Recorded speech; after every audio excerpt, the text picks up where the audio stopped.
विद्यार्थियों, उम्मीद है आप सभी अच्छे होंगे, खुश होंगे, स्वस्थ होंगे। मैं भी खुश हूँ, स्वस्थ हूँ, अच्छी हूँ। आज हम कक्षा 10 में क्षितिज भाग 2 के काव्य खंड से सूरदास के पद पढ़ने जा रहे हैं। सूरदास के पद पढ़ने से पहले मैं आप लोगों को सूरदास जी के बारे में संक्षिप्त जानकारी दे देती हूँ। सूरदास जी का जन्म 1478 में रेणुका नामक क्षेत्र में, एक मान्यता के अनुसार उनका जन्म रेणुका रुन्नता नामक क्षेत्र में माना जाता है और दूसरी मान्यता के अनुसार उनका जन्म दिल्ली के निकट सीगी नामक ग्राम में माना जाता है। सूरदास जी भजन कीर्तन गाते फिरते थे, जिससे उनकी ख्याति बहुत दूर दूर तक फैल गई और उसी से प्रभावित होकर महाप्रभु वल्लभाचार्य जी एक दिन उनके पास आए और उन्हें अपने साथ ले गए। इसके बाद उन्होंने श्रीनाथ जी के मंदिर में उनको भजन कीर्तन के लिए नियुक्त कर दिया। ऐसा माना जाता है कि सूरदास जी जन्मांध थे, लेकिन जिस तरह से उन्होंने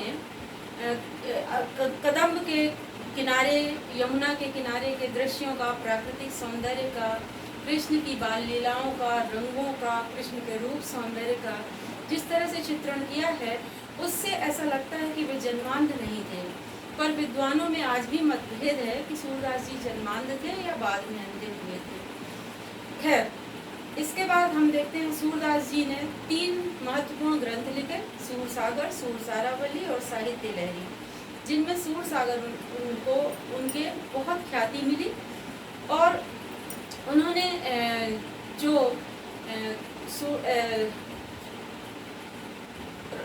वात्सल्य और श्रृंगार का जो वर्णन उन्होंने अपने साहित्य में किया है, वह कहीं और देखने को नहीं मिलता है। बल्कि आचार्य रामचंद्र शुक्ल जी ने लिखा है कि वात्सल्य और श्रृंगार के क्षेत्र में जहाँ तक सूरदास जी की दृष्टि पहुँची है, वहाँ तक आज तक कोई कभी नहीं पहुँच सका है। तो इस तरह से उन्होंने जो पद लिखे वो सब गेय हैं, ब्रज भाषा में लिखे हैं, उन्हें गाया जा सकता है, क्योंकि जितने अच्छे वो लेखक थे उतने ही श्रेष्ठ वो कवि भी थे। और इस तरह से उन्होंने बाल कृष्ण के शिशु रूप का, बाल रूप का, किशोर रूप का, तरुण रूप का बहुत ही मनोहारी चित्रण किया है। और हम जो सूरदास के पद पढ़ने जा रहे हैं वो उनके सूरसागर ग्रंथ के भ्रमर गीत से लिया गया है। अब ये भ्रमर गीत की उत्पत्ति कहाँ से हुई है, इसके बारे में मैं थोड़ी सी जानकारी आप सबको दे देती हूँ कि जब श्री कृष्ण मथुरा चले गए गोकुल को छोड़कर, तो मथुरा जाने के बाद स्वयं न लौटकर उन्होंने उद्धव को योग संदेश देकर गोपियों के पास भेजा। उद्धव को योग संदेश देकर क्यों भेजा? क्योंकि उद्धव जो थे वो निर्गुण ब्रह्म के उपासक थे, निराकार ब्रह्म के उपासक थे। उनकी दृष्टि में इस संसार में प्रेम का कोई महत्व नहीं था। उनके अनुसार ज्ञान ही है जो आत्मा को परमात्मा से जोड़ सकता है। पर कृष्ण जो थे वो प्रेम के उपासक थे, गोपियाँ प्रेम मार्गी थी, प्रेम मार्ग को पसंद करती थी। और कृष्ण ने जिस तरह से बांसुरी के माध्यम से इस संसार में प्रेम की स्थापना की, उसको उद्धव मूलतः नकार रहे थे, पूरी तरह से नकार रहे थे। तो और उन्हें अपने ज्ञान पर बड़ा अहंकार हो गया था और वो कृष्ण को बार बार, जब कृष्ण उनसे गोपियों के बारे में, मथुरा, गोकुल और वृंदावन के बारे में बात करते थे, तो वो हमेशा कृष्ण को समझाते थे कि तुम कहाँ इस चक्कर में पड़े हो, में ज्ञान योग मार्ग में आओ और योग और साधना के द्वारा तुम भगवान आत्मा और परमात्मा का मिलन संभव है। सिर्फ ज्ञान ही है जो परमात्मा तक पहुंचा सकता है। तो कृष्ण ने कहा ठीक है, मैं तुम्हारे ज्ञान मार्ग को जरूर अपनाऊंगा और तुम्हारी शरण में आकर तुम्हें अपना गुरु बनाऊंगा, लेकिन उसके पहले तुम्हें गोपियों को जाकर ये बात समझानी होगी। जब उद्धव अपने अहंकार में, ज्ञान के अहंकार में गोकुल पहुँचे और वहाँ पर उन्होंने गोपियों से मुलाकात की, तो जिस तरह से गोपियों की दशा थी, वहाँ पर गोपियाँ, ग्वाल बाल, वहाँ के गऊ बाल, बछड़े और यहाँ तक कि लता पत्ते तक कृष्ण के वियोग में मुरझा गए थे। तो जब उन्होंने गोपियों से बात करनी शुरू की, तो वहाँ पर एक भंवरा आया उस भंवरे को लक्ष्य करके गोपियों ने उद्धव पर बहुत व्यंग बाण छोड़े, कटाक्ष किया। कटाक्ष व्यंग बाण मतलब ताना कसना। उन्होंने भंवरे के माध्यम से जो बातें कही वो उद्धव को कही और उद्धव को उन्होंने समझाया। उद्धव उनको समझाने गए थे, लेकिन अंत में गोपियों के प्रेम से वो इतना ज़्यादा प्रभावित हुए कि वो अपना ज्ञान मार्ग भूलकर प्रेम के पुजारी बनकर वो मथुरा लौटे। तो ये भ्रमर गीत वहाँ से लिया गया है। 4 पद इसमें दिए गए हैं और हम लोग पहला पद देखते हैं कि गोपियाँ और उद्धव क्या किस तरह से बात करते हैं और क्या कहती हैं गोपियाँ। पहला पद देखते हैं। उद्धव तुम हो अति बड़भागी, हे उद्धव तुम बहुत भाग्यशाली हो। गोपियाँ कहती हैं उद्धव से कि हे उद्धव तुम बहुत भाग्यशाली हो। यहाँ पर वक्रोक्ति अलंकार है। बड़भागी मतलब बहुत भाग्यशाली, बहुत भागों वाले, अति यानी बहुत। तो कहती हैं कि हे उद्धव तुम तो बहुत भाग्यशाली हो। कैसे? अपरस रहत स्नेह तगाते। अपरस यानी अछूता, स्नेह तगा, स्नेह मतलब स्नेह, जिसको ब्रज भाषा में स्नेह कहते हैं। स्नेह तगा, तगा यानी धागा। हे उद्धव तुम बहुत भाग्यशाली हो क्योंकि तुम कृष्ण के इतने समीप रहकर, इतने करीब रहकर भी उनके प्रेम से अछूते हो। नाहिन मन अनुरागी, और ना ही तुम्हारा मन कृष्ण के अनुराग में डूबा। ना ही तुम उनसे प्रेम कर सके, ना उनका प्रेम पा सके, और उनके स्नेह से, धागे से अछूते हो, जबकि तुम सबसे ज्यादा करीब हो कृष्ण के। अतः तुम बहुत भाग्यशाली हो। वास्तव में गोपियां यहाँ पर उद्धव को व्यंग करती हैं कि हे उद्धव तुम तो बहुत अभागी हो, बहुत अभागी हो, दुर्भाग्यशाली हो जो कृष्ण के इतने समीप रहकर भी तुम कृष्ण के प्रेम से अछूते रह गए।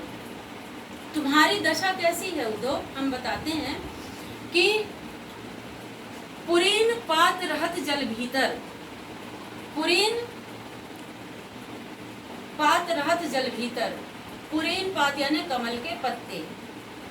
जिस तरह कमल के पत्ते जल में रहकर जल के प्रभाव से अछूते रहते हैं, पुरीन पात रहत जल भीतर तारस देह न दागी। उनके पत्तों पर न कीचड़ का कोई असर होता है, न जल का कोई असर होता है, कोई प्रभाव नहीं होता। उसी तरह तुम्हारी दशा है कि कृष्ण के, भगवान कृष्ण के इतने समीप रहकर भी तुम उनके प्रेम से अछूते हो, तुम्हारे हृदय में उनके लिए प्रेम नहीं जागा। दूसरा उदाहरण देते हुए, ये दृष्टांत अलंकार कहलाते हैं। हाँ, मैं आपको ये बता रही थी कि जो वो कह रही हैं कि उद्धव तुम हो अति बड़भागी, ये वक्रोक्ति अलंकार है। जब कोई बात किसी को टेढ़े मेढ़े तरीके से, उल्टे तरीके से कही जाती है, वहाँ वक्रोक्ति अलंकार होता है। वास्तव में वो उसको बड़भागी नहीं कह रही है, भाग्यशाली नहीं कह रही है, बल्कि उसको कह रही है कि तुम बहुत अभागी हो, बहुत दुर्भाग्यशाली हो, जो कृष्ण के समीप रहकर भी कृष्ण के प्रेम से अछूते हो।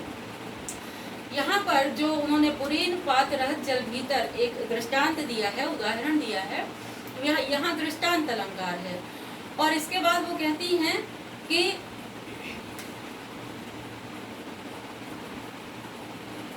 ज्यों जलमाह तेल की गागर।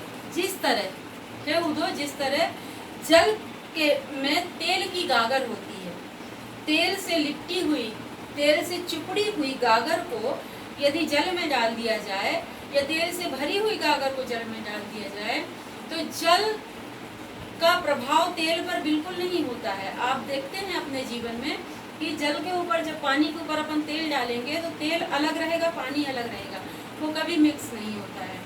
उसी तरह तुम्हारी दशा है, जिस तरह जल में तेल से भरी हुई गागर डाल दी जाए तो तेल वो जल के प्रभाव से अछूती रहती है। तो हे उद्धव, ये तो तुम्हारी दशा है। यहाँ भी दृष्टांत अलंकार है। इसके बाद गोपियाँ कहती हैं, प्रीति नदी में पाँव न बोरे हो। हे उद्धव, प्रीति नदी यानी प्रेम की नदी, पाँव यानी पाँव, पैर, बोरियो यानी डुबाया। हे उद्धव, तुमने अच्छा ही किया जो प्रेम की नदी में अपने पांव नहीं डुबाए। दृष्टि न रूप पर आगी और ना ही तुम्हारी दृष्टि कृष्ण के रूप और सौंदर्य पर मोहित हुई। तुमने अच्छा ही किया। ये गोपियां उद्धव को व्यंग कर रही हैं, कटाक्ष कर रही हैं उसके ऊपर। फिर कहती हैं कि सूरदास अबला हम भोरी, गुर चाटी ज्यों पागी। सूरदास जी कहते हैं कि गोपियां उद्धव पर व्यंग करते हुए कहते हैं कि हे सूरदास, हे उद्धव, तुम तो बड़े ज्ञानी हो, हम तो गांव की भोली भाली गोपियां हैं, अज्ञानी हैं। तुमने अच्छा किया जो प्रेम की नदी में पांव नहीं डुबाए, लेकिन हम तो भोली भाली गोपियां हैं। गुड़ चाटी ज्यों पागी। गुड़ यानी गुड़ और चाटी यानी चींटी और पागी यानी पगना। जैसे किसी शीरा में किसी वस्तु को अपन डुबा देते हैं तो वो शीरे में लिपट जाती है, एकदम उसमें समा जाती है।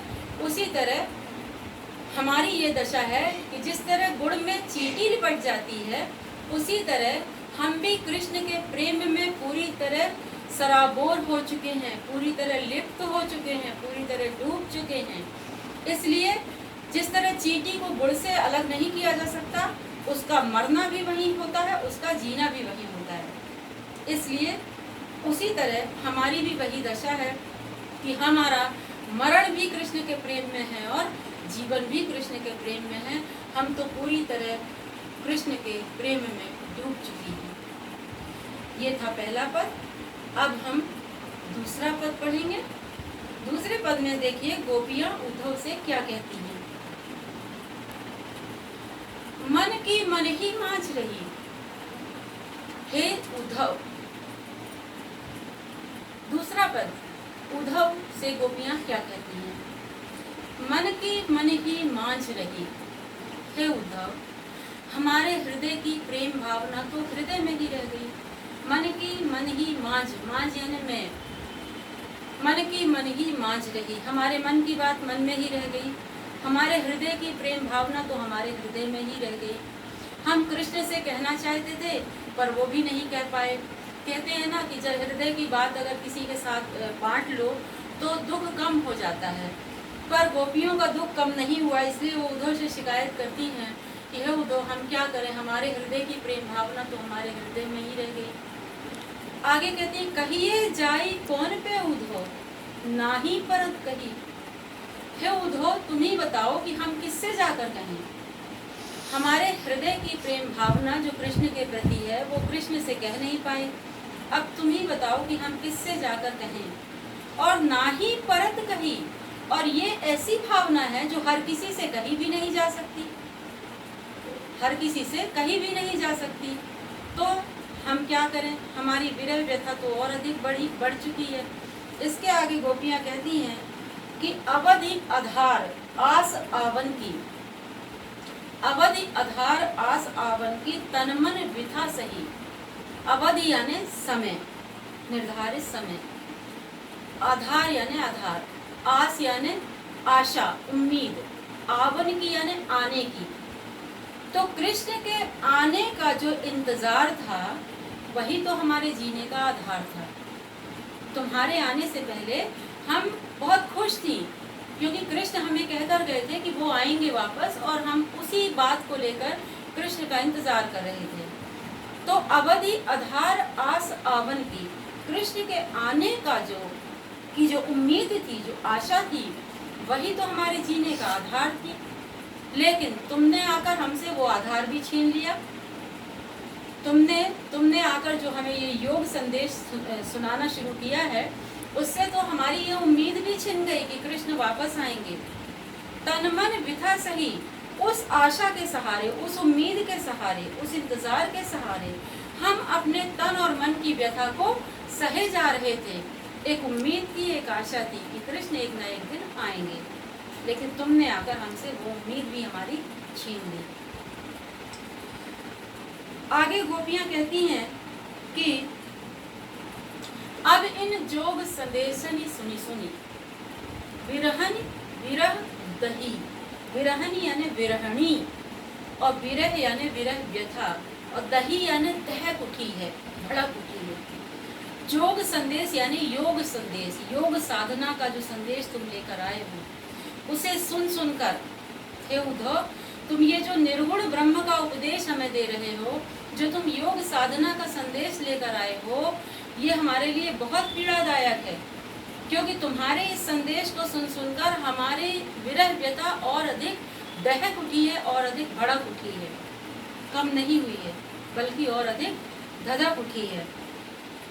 चाहती हुती गुहारी जितही ते, उठते धार बही। हे उद्धव, हमारे साथ बड़ा अन्याय हो गया, क्योंकि हम जिस दिशा में चाहती हुती मतलब चाहते थे, गुहारी यानी गुहार लगाना, किसी को पुकारना, जितही ते यानी जिस तरफ से, उठते यानी उधर से, धार यानी धारा, बही यानी बहती चली आ रही है। गोपियां कहती हैं कि हे उद्धव, हमारे साथ बड़ा अन्याय हुआ, क्योंकि जिस दिशा में, मथुरा की दिशा में हम अपनी रक्षा के लिए गुहार लगा रहे थे, कान्हा कान्हा पुकार रहे थे, उसी दिशा से कान्हा तो नहीं आए, बल्कि तुम्हारे रूप में योग संदेश की धारा बही चली आ रही है, जो हमारे ख्यालों के बिल्कुल विपरीत है। जिस दिशा से हम रक्षक को पुकार रहे थे अपने, उस दिशा से योग संदेश की धारा के रूप में तुम आ गए। ये हमारे साथ बहुत अन्याय हुआ।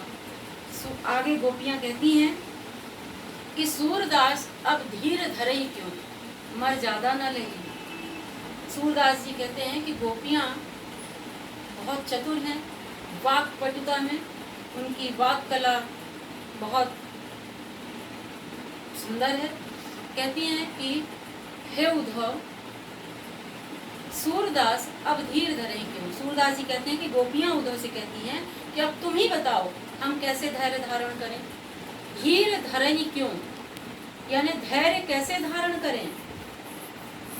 मर ज्यादा न लही, मर ज्यादा यानी मर्यादा, लही यानी रखी, जबकि कृष्ण ने सारी लोक मर्यादाओं का उल्लंघन कर दिया है। हम कैसे धैर्य धारण करें। कृष्ण ने तो सारी लोक मर्यादाओं का उल्लंघन कर दिया है, उन्होंने प्रेम की मर्यादा का उल्लंघन किया है, क्योंकि लोक मर्यादा कहती है कि प्रेम का जवाब प्रेम ही मिलना चाहिए, पर कृष्ण ने हमारे प्रेम के बदले तुम्हें भेजकर हमारे प्रेम का अपमान किया है। और इसलिए अब तुम ही बताओ, हमारा तो धीरज खोने लगा है, हम कैसे धैर्य धारण करें। उम्मीद है आप सभी को अच्छा लगा होगा। हम आगे के 2 पद इसके अगले भाग में पढ़ेंगे।